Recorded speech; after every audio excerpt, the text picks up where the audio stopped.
Hola amigos, nuevamente por acá. Primero les quiero enseñar, primero hay que iniciar con una oración. En el nombre del Padre, del Hijo y del Espíritu Santo. Amén. Padre nuestro que estás en el cielo, santificado sea tu nombre. Venga a nosotros tu reino. Hágase, Señor, tu voluntad, en la tierra como en el cielo. Danos hoy nuestro pan de cada día. Perdona nuestras ofensas, como también nosotros perdonamos a los que nos ofenden. Y no nos dejes caer en la tentación, mas líbranos, Señor, del todo mal. Santa Rosa de Lima, ruega por nosotros. San Martín de Porres, ruega por nosotros. San Pío de Pietrelcina, ruega por nosotros. San Carlos Acutis, ruega por nosotros. San Ignacio de Loyola, ruega por nosotros. También pidamos por las intenciones del Papa León XIV, de mi obispo Neri Menor y de los santos sacerdotes del mundo entero. Amén. En el nombre del Padre, del Hijo y del Espíritu Santo. Amén. Iniciamos una nueva lectura, pero antes quiero enseñarles una foto. Esta foto es de el grupo de liturgia cuando estábamos festejando Navidad. Y ella es Elena Fukuda. Hubo un tiempo que ella me trataba como si yo fuera su hija. Me cuidaba mucho, porque sus hijas estaban en Japón. Ahora ya están acá. No, una nomás ya está acá. Él es el padre David. Hay algunos sacerdotes que tienen ese don que creo que te leen la mente ya. Porque el padre David es uno de ellos. Es un sacerdote que fue ordenado en el tiempo de la pandemia, porque los sacerdotes mayores no podían estar con el pueblo, porque se podían contagiar del COVID. Pero los jóvenes podían, como al padre David le dio COVID, pero como es joven, no, su cuerpo pudo sostenerse, ¿no? Y él, ordenado en pandemia, bien jovencito, pero siendo un sacerdote tan joven, Dios le ha regalado esa gracia, porque es una gracia realmente el que él tiene. Ver el corazón de las personas, poder sentir el corazón de las personas. Debe ser que él es bien sensible a esas cosas porque puede observarte y al observarte saber cómo uno se siente. Y ahí estamos festejando junto conmigo, acá, la Navidad. Hicimos un compartir y este fue un recuerdo. Ahora el padre David ya no está en nuestra diócesis. Se fue junto con él a Lima, al cercado de Lima se fue. De repente él debería de ir a un curso en Roma para poder desarrollar su talento, la gracia que Dios le ha regalado. Es un sacerdote muy especial. Saludos y bendiciones para el padre David. Eso es lo que les quería compartir, porque en nuestra iglesia católica estamos juntos, el trigo y la cizaña, los santos juntos con los pecadores, y así debe de ser. Y entonces continuamos con la lectura de Mateo y me quedé en el capítulo 19. Jesús habla del matrimonio y de la continencia por el reino. Después de dar estas enseñanzas, Jesús partió de Galilea y fue a los territorios de Judea que quedan al otro lado del Jordán. Una gran multitud lo siguió y ahí sanó a los enfermos. Se le acercaron unos fariseos con ánimo de probarlo y le preguntaron: ¿está permitido al hombre despedir a su esposa por cualquier motivo? Jesús respondió: ¿no han leído que el Creador en el principio lo hizo hombre y mujer?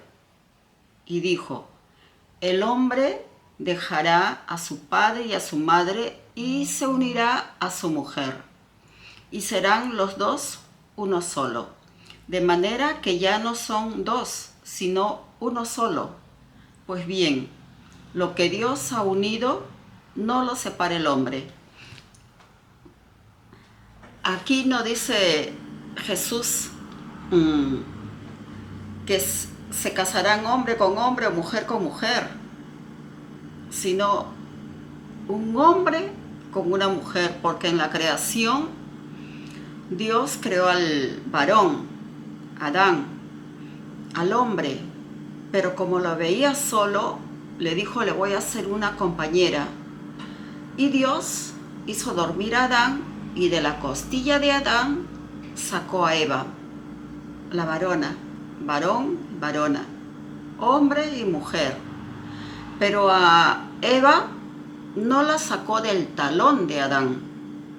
Por eso el hombre no tiene que pisar a la mujer, ni estropearla.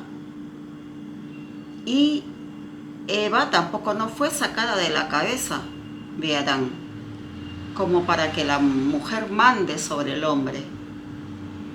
Fue sacada del costado de Adán, de una de las costillas de Adán. Por eso muchos hombres dicen, cuando están con sus enamoradas: ay, es mi costilla, es mi costilla. Del lado del hombre, para que acompañen y vayan los dos juntos adelante, siempre con la gracia de Dios, porque el primero del hogar tiene que ser Dios, para que puedan seguir adelante unos con otros con la ayuda de Dios, porque el matrimonio no es fácil, pero con Dios se hace más fácil. Ahora, en estos tiempos modernos, más se ve en Europa. Hay leyes que se dan en estos países. Por ejemplo, Países Bajos, ¿no? Holanda. Se pueden casar hombre con hombre, mujer con mujer. Inclusive les dieron esa potestad de adoptar a niños. Pero sucedió que algunas familias de estas, casados hombre con hombre, violaron a sus hijos que habían adoptado. O como tenían costumbres sodomitas, los niños se criaron mal.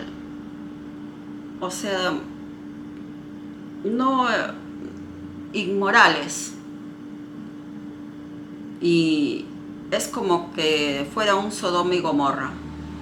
Y sabemos lo que sucedió con Sodoma y Gomorra. Felizmente que por este lado del mundo, por América del Sur, no hay un país, creo que le han dado esto para que se casen entre hombre, hombre y mujer, mujer, pero los demás todavía somos conservadores. Vemos que la familia no se puede destruir porque es la base de la sociedad. Y tenemos que cuidar a la familia, que es hombre y es mujer, para que ellos dos cuiden a sus hijos, para tener una sociedad buena, no una sociedad con otro tipo de valores, con otro tipo de costumbres que malogra la sociedad, malogra el país. Hay en la Iglesia Católica un grupo de gay, pero católicos, y ellos salen en las redes sociales escuché la vez pasada a uno de ellos decir, ahora sí, díganme pues, ahora sí, yo soy hombre y me he enamorado de un hombre que es Jesucristo. Ahora sí pueden decirme, decía él enfrentándose a la gente, ¿no? Sí, estoy enamorado de Jesucristo, decía. Pero es que Jesucristo le dio la gracia de poder cambiar, de ya no practicar el pecado. Porque Dios ama al hombre que es gay. Lo que no ama es las acciones pecaminosas que hace este gay. Pero hay tantos gay que también se cambia su modo de ser, ya no están con otro hombre, porque Dios les dio la gracia de ser hombres, de regresar a ser hombres, machos, machotes, ¿no? Como dicen ellos, machos, machotes. Pero si algunos homosexuales quieren seguir practicando estas costumbres que no son agradables a la vista de Dios, pues van por mal camino, ¿no?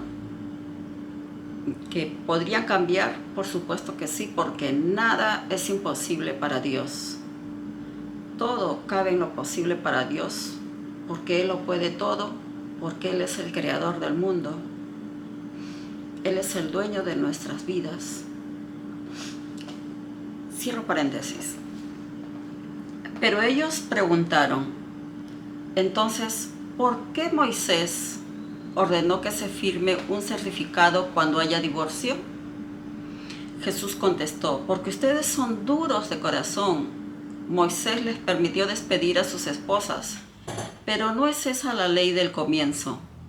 Por tanto, yo les digo que el que despide a su mujer fuera del caso de infidelidad y se casa con otra, comete adulterio. Los discípulos dijeron, si esa es la condición del hombre con la mujer, más vale no casarse. Él les contestó, no todos comprenden lo que acaban de decir, sino solamente los que reciben este don. Hay hombres que nacen incapacitados para casarse. Hay otros que fueron mutilados por los hombres. Hay otros que por amor al reino de los cielos han descartado la posibilidad de casarse. Entienda el que pueda. Entonces trajeron a Jesús algunos niños para que les impusieran las manos y rezara por ellos. Pero los discípulos reprendieron a esa gente. Jesús dijo, dejen a esos niños y no les impidan que vengan a mí, porque el reino de los cielos es de los que se asemejan a los niños. Enseguida les impuso las manos y siguió su camino. Subtítulo: El joven rico. En ese momento se le acercó uno y le dijo, Maestro, ¿qué obras buenas debo hacer para conseguir la vida eterna? Jesús le contestó, ¿por qué me preguntas sobre lo que es bueno? Uno solo es el bueno. Si quieres entrar en la vida eterna, cumple los mandamientos. El joven dijo, ¿cuáles? Jesús respondió, no matar, no cometer adulterio, no hurtar, no levantar testimonio falso, honra a tu padre y a tu madre y amar al prójimo como a sí mismo. El joven le dijo, he guardado todos esos mandamientos, ¿qué más me falta? Jesús le dijo, si quieres llegar a la perfección, anda a vender todo lo que posees y dáselos a los pobres. Así tendrás un tesoro en el cielo. Y luego vuelves y me sigues. Cuando el joven oyó esta respuesta, se fue triste, porque era muy rico. Entonces Jesús dijo a sus discípulos, créanme, que a un rico se le hace muy difícil entrar al reino de los cielos. Se lo repito, es más fácil para un camello pasar por el ojo de una aguja que para un rico entrar al reino de los cielos. Y aquí quiero hacer un paréntesis, porque no es difícil que un rico entre al reino de los cielos, pero no es imposible. Porque, por ejemplo, en pleno siglo XXI tenemos a Carlos Acutis. Carlos Acutis, que es un santo millennial. Y su familia en Italia es una familia adinerada. Y esto no impidió que el joven Carlos sea un santo. Para Dios, nada es imposible. Cierro paréntesis. Al oír esto, los discípulos se quedaron asombrados y decían: entonces, ¿quién puede salvarse? Fijando en ellos su mirada, Jesús les dijo: para los hombres es imposible, pero para Dios todo es posible. Entonces Pedro tomó la palabra y dijo: ¿sabes que nosotros lo dejamos todo para seguirte? ¿Qué habrá para nosotros? Jesús contestó: a ustedes que me siguieron, les digo esto: en el día de la renovación, cuando el Hijo del Hombre se siente en su trono de gloria, ustedes también se sentarán en 12 tronos para juzgar a las 12 tribus de Israel. Y todo el que deja casa, hermanos, hermanas, padre, madre, hijos o propiedades, por amor a mi nombre, recibirá 100 veces lo que dejó y tendrá por herencia la vida eterna. Muchos que ahora son los primeros serán entonces los últimos, y muchos ahora son los últimos serán los primeros. Subtítulo: los que fueron a trabajar a la viña. Capítulo 20 de Mateo. Con relación a esto, sucede en el reino de los cielos lo mismo que pasó con un jefe de familia que salió de madrugada a contratar trabajadores de su viña. Aceptaron el sueldo que les ofrecía, 1 moneda de plata al día, y los envió a su viña. Salió después cerca de las 9 de la mañana y se encontró en la plaza con otros que estaban desocupados, y les dijo: vayan ustedes también a mi viña y les pagaré lo que corresponda. Y fueron a trabajar. El patrón salió otras 2 veces, como al mediodía, como a las 3 de la tarde, en busca de más trabajadores. Finalmente salió a eso de las 5 de la tarde y vio a otros que estaban sin hacer nada. Y les dijo: ¿por qué pasan todo el día ociosos? Contestaron ellos: porque nadie nos ha contratado. Dijo el patrón: vayan también ustedes a mi viña. Al anochecer, dijo el dueño de la viña a su mayordomo: llama a los trabajadores y págales su jornal, empezando por los últimos y terminando por los primeros. Se presentaron los que habían salido a trabajar a las 5 de la tarde y a cada uno se le dio 1 denario, 1 moneda de plata.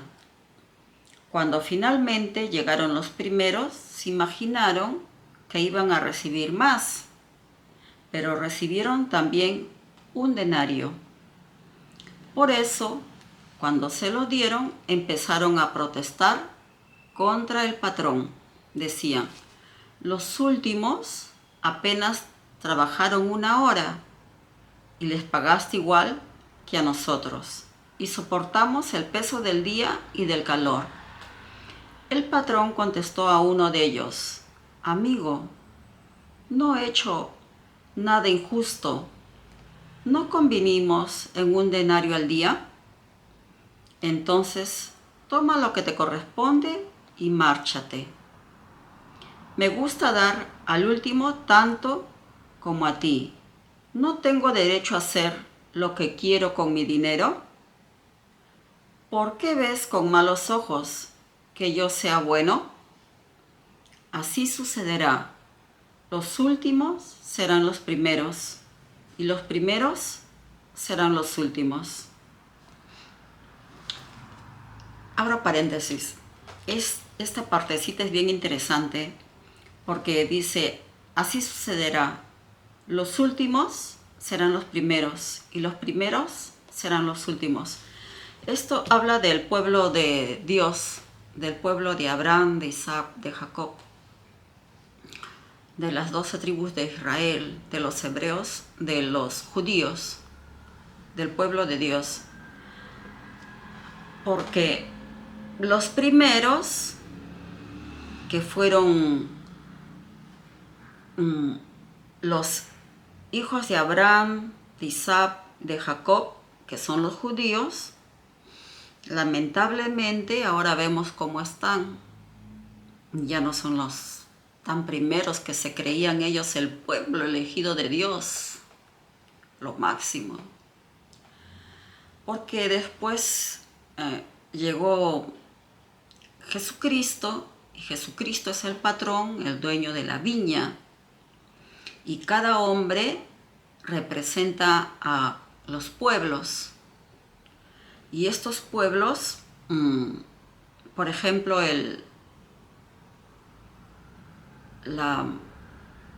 Moisés llegó con la ley y fueron el pueblo elegido de Dios. Pero después esta palabra de Dios se ha disipado por todo el mundo. Ya no solamente son los judíos. O sea, por ejemplo, Pablo es exclusivamente predicador de los pueblos paganos. Pablo predica a los paganos. Y entonces ya no solamente son ese Jerusalén, tierra santa, ¿no? De los judíos, se van a predicar a los griegos, se van a predicar a Siria. Otros apóstoles, como Juan, también predica escribiendo, y todos sus escritos salen de Patmos a todos los cristianos, y de ahí se van diseminando por Europa. Y mientras tanto, aquí en América éramos paganos y adorábamos a la Pachamama, al sol, a la luna, a la lluvia, paganos. Pero en Europa ya había llegado la palabra de Cristo. Inclusive Santiago se va por el apóstol, ¿no? Por el camino de Santiago en España. Y son los españoles los que nos traen la palabra de Cristo, el Evangelio de Cristo. Y ahora los primeros son los últimos, porque España, Europa, en general, las iglesias, contaba un sacerdote que ha estado por España. En una de sus homilías dijo, qué gusto que me da estar acá, porque esta es nuestra parroquia, está llena. En España solamente entraban 5 o 10, porque ya tienen otra manera de pensar. Han llegado otros nuevos pensamientos, ¿no? Más el ateísmo de repente. Y en cambio acá nuestras parroquias todavía están llenas de gente. Hacemos nuestras procesiones, nuestras fiestas a la Virgen ahora en mayo, en septiembre. Después viene, el domingo viene el Pentecostés, el Corpus después. Pero a comparación de Europa, nuestras parroquias aquí en América Latina todavía están llenas de gente.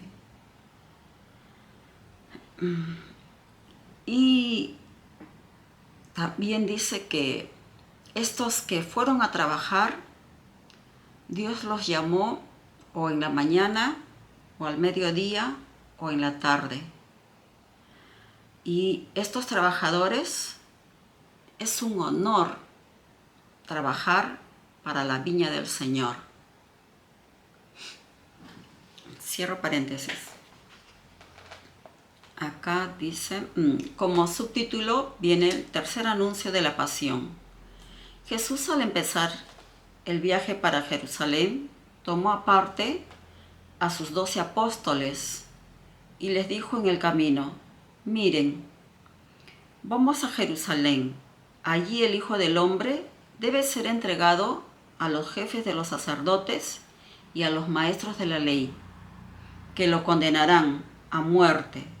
Lo entregarán a los paganos para que se burlen de él, lo azoten y lo crucifiquen. Pero él resucitará al tercer día. Abro paréntesis. Los apóstoles, las santas mujeres que le seguían a Jesucristo, ya sabían que él iba a resucitar al tercer día. Por eso que cuando Jesucristo es puesto en el bajado de la cruz, puesto en el sudario y luego llevado a esa cueva donde fue puesto por día viernes, porque el día sábado ya venía el sábado que no se hacía nada. Ellos sabían que al tercer día iba a resucitar. Y también los fariseos. Y le dijeron a Pilato: ellos dicen que va a resucitar, no vaya a ser que muevan la piedra y digan que desaparezcan el cuerpo y digan que ha resucitado. Pilato, ponga a tus soldados. Y Pilato puso a sus soldados y pusieron un sello ahí para que nadie mueva la piedra. Pero Jesucristo resucitó al tercer día, porque sin la resurrección nosotros no seríamos nada. La base de nuestra fe es la resurrección de Jesucristo. Sin la resurrección de Jesucristo no habría Iglesia Católica. Jesucristo no podría, si Él no resucitó, si Él no vive, porque Él vive, no viviría en nuestros corazones. Estaríamos solos, huérfanos, sin pastor. Pero Él resucitó. Por eso nosotros festejamos la resurrección de Jesucristo, el Rey de Reyes, viva Cristo Rey, en diciembre. Cierro paréntesis. Santiago y Juan piden los primeros puestos. Entonces la madre de Santiago y Juan se acercó con ellos a Jesús y se arrodilló para pedir un favor. Jesús le dijo: ¿qué quieres? Y ella respondió: aquí tienes a mis 2 hijos. Manda que en tu reino se sienten uno a tu derecha y otro a tu izquierda. Abro paréntesis. Siempre las mamás, siempre nosotras las mujeres. Así somos. Cierro paréntesis. Jesús contestó a los hermanos: no saben lo que piden. ¿Pueden ustedes beber la copa que yo tengo que beber? Ellos respondieron: podemos. Jesús replicó: ustedes beberán mi copa, pero a mí no me corresponde concederles que se sienten a mi derecha y a mi izquierda. Eso será para quienes el Padre lo haya dispuesto. Al oír esto, los otros 10 se enojaron con los 2 hermanos. Pero Jesús los reunió y les dijo: ustedes saben que los jefes de las naciones se portan como dueños de ellas y que los poderosos las oprimen. Entre ustedes no será así. Al contrario, el que aspire a ser más que los demás se hará servidor de ustedes. Y el que quiere ser el primero debe hacerse esclavo de los demás, a imitación del Hijo del Hombre. que no vino para que lo sirvieran, sino para servir y dar su vida como rescate de una muchedumbre. Al salir ellos de Jericó, les iba siguiendo una multitud de gente. 2 ciegos estaban sentados a la orilla del camino, y cuando oyeron que pasaba Jesús, comenzaron a gritar: «Señor, Hijo de David, ten piedad de nosotros». La gente les decía: «Cállense». Ellos, por el contrario, gritaban más fuerte: «Señor, Hijo de David, ten compasión de nosotros». Jesús se detuvo, los llamó y les preguntó: «¿Qué quieren que yo haga por ustedes?».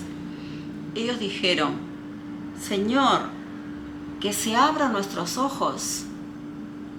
Jesús tuvo compasión y les tocó los ojos, y al momento cobraron la vista y siguieron a Jesús.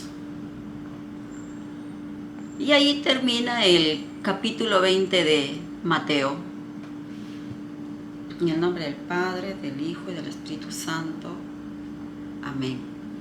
Que Dios, nuestro Padre, que está en los cielos, que ve nuestros corazones, nos perdone nuestros pecados, nos perdone nuestras malas obras, nuestros malos pensamientos, y que nos proteja siempre de todo mal, de toda enfermedad.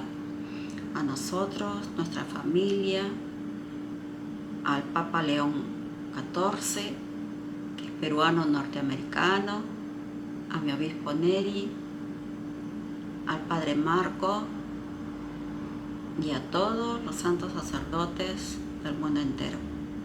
Chao, amigos.